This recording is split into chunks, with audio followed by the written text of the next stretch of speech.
So today I'm going to show you how to withdraw your cash from your Coinbase account. Now we're actually going to hop over here in real time on our iOS device so you could follow along step by step through the app. Now, first and foremost, we are here on the home page. You can actually see the home icon has been highlighted. So this is where you load up when you open up your Coinbase account. Now from here, there are a couple different ways you can withdraw your money, but honestly, the easiest way for us is going to be going over here to the transfer tab. So we're going to go ahead and click on this.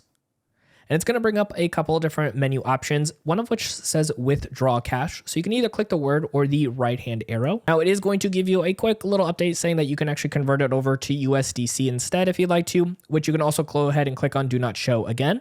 And also you can go ahead and click on continue to withdraw, which is what we're going to do here today. Now from here, it is, of course, you could see toggled up to withdraw, and it is set up to USD. Now, as far as what you have available, it will show you right over here what is currently available. So for our example, there is $14.01. So if we want to go ahead and say, let's withdraw $4 and a penny actually. So we have a nice $10 left over.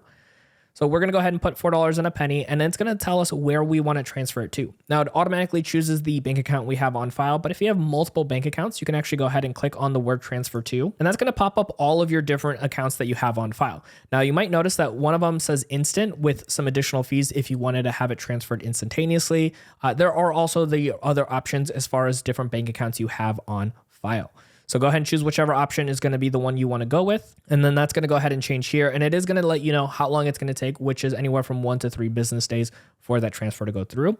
Now it hasn't gone through just yet. So we want to go ahead and click on preview. And from this section here, it is going to just verify all the information, when it's expected to arrive. And if there are potentially any fees, this will usually just be if you do the instant transfer. So if everything looks good here, we're going to go ahead and click on withdraw cash now. And as you can see right over here, our Coinbase withdrawal request has been sent, and that money should appear in our bank account in that 1 to 3 business days. Now, if you'd like to add another bank account on file to be able to withdraw into for your Coinbase account, we got you covered. Check out our next video right over here on screen.